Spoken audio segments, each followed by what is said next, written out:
আসসালামু আলাইকুম আমার প্রিয় আপুরা, কেমন আছেন সবাই? আমি আপনাদের ছোট বোন চলে আসলাম নতুন আরও একটি ব্লগে। আশা করছি আমার আজকের ব্লগটিও আপনাদের সকলের কাছে ভালো লাগবে। থাম্বনেইল আর টাইটেল দেখে বুঝে গিয়েছেন আজকে আমি কি টাইপের ব্লগ নিয়ে হাজির হয়ে গেলাম আপনাদের মাঝে। আসলেই তাই, মিম আপু, সাবিনা আপু, মরিয়ম চ্যানেলের সাবিনা আপু, আর বাংলাদেশি ব্লগার মিম, বাংলাদেশি ব্লগার মম তিশা, এই তিন বোন তাদের ফ্যামিলির সবাই কিন্তু ইউটিউবিং করে। তো সবাইকে কিন্তু মোটামুটি আমরা যারা কন্টেন্ট ক্রিয়েটর আছি সবাই সবার পেজের সবার চ্যানেলের ব্লগ কিন্তু কম বেশি আমাদের সকলের দেখা হয়। আর তিশা আপুদের ফুল ফ্যামিলিরই ব্লগ দেখা যায় কম বেশি, আমি সবার ব্লগই দেখি নিয়মিত। কিন্তু আজকে বিশেষ করে কয়েকদিন ধরে মিম আপুর বিয়েকে কেন্দ্র করে সাবিনা আপুর সাথে যে মনোমালিন্য তৈরি হয়েছে, সেটা কিন্তু মূল যে কারণটা সেটা আমরা কেউই জানি না। আর যদি জানতে চান আমার ফুল ব্লগ জুড়ে থাকতে হবে। মূলত ঘটনাটা ঘটেছে হচ্ছে মিম আপু সাবিনা আপুকে তো বলবে, সাবিনা আপু তার নিজের বোন, সে দাওয়াত না করলেও বোন বোনের পাশে থাকবে, এটাই কিন্তু স্বাভাবিক। কাবিনের সময় কিন্তু সেটাই হয়েছে। বাট আরিফ যায়নি। আরিফ কেন যায়নি? আরিফ বলেছে তাকে নাকি দাওয়াত দেওয়া হয়নি, সুন্দর হয়নি।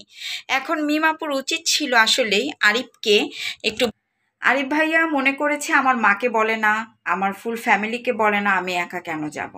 সেই দিক থেকে চিন্তা করে আরিফ ভাইয়া মিমাপুর বিয়েটা মন থেকে মেনে নেয়নি। কিন্তু দেখেন বাবু ভাই কিন্তু সাবিনা আপু যে কোনো প্রবলেমেই বাবু ভাই সবসময় সাবিনা আপুদের পাশে থাকেন। প্রথমত তারা চাচাতো ভাই, দ্বিতীয়ত এখন মিমের হাজব্যান্ড হয়েছে।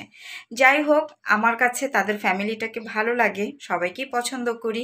আমি অনেক আগে থেকেই কিন্তু এই আপুগুলোর ব্লগ আমি দেখে আসছি এখন পর্যন্ত। সেই ফাতেহা আপুর ব্লগ থেকে শুরু করে সবার ব্লগে কম বেশি দেখা হয়, কন্টিনিউই দেখি। হয়তো বা রেগুলার কমেন্ট করি না, কিন্তু সব সময় তাদের ব্লগ ভিডিওগুলো দেখা হয়। তো সেই দিক থেকে পার্সোনালি চিন্তা করলাম আসলে মিমাপুর একটু বোকামি হয়ে গিয়েছে। আর আমাদের আরিফ ভাইকে এভাবে দাওয়াত দেওয়া দরকার ছিল, যেহেতু এক দুলাভাইকে এভাবে বলে আর এক দুলাভাইকে বলে না। এতে করে দুলাভাইদের মনে কিন্তু একটা প্রশ্নবোধক থেকে যায় যে অমুককে এভাবে দেখছে, আমাকে দেখছে না। যাই হোক, আমি এখানে নাম মেনশন করতে চাচ্ছি না, আমার ব্লগটা আপনারা সবাই বুঝতে পারছেন। তবে সব কিছু মিলিয়েই কিন্তু অনেক বেশি ভালো লাগছে। মিমাপু একটা জিনিস ভালো করেছে, ফ্যামিলি একসাথে থাকাটাও কিন্তু একটা অনেক বড় ব্যাপার, তাই না? তো ওই দিক থেকে ও কিন্তু চাইলে ঢাকাতেও প্রোগ্রাম করতে পারতো, সবাইকে দাওয়াত দিয়ে দিলেই হতো। কিন্তু সেটা করেনি, নিজের মা ভাই বোন সবাইকে পাশে রেখে একটা প্রোগ্রাম কমপ্লিট করবে, ওটা চিন্তা করেই কিন্তু আপু বাড়িতে গিয়েছে। তো কেমন হলো ব্লগটা? সাথে থাকবেন, পাশে থাকবেন, লাইক করবেন। আপনাদের যদি মূল্যবান কোনো মতামত থাকে কমেন্ট করবেন। বিদায় নিয়ে নিচ্ছি, আল্লাহ হাফিজ।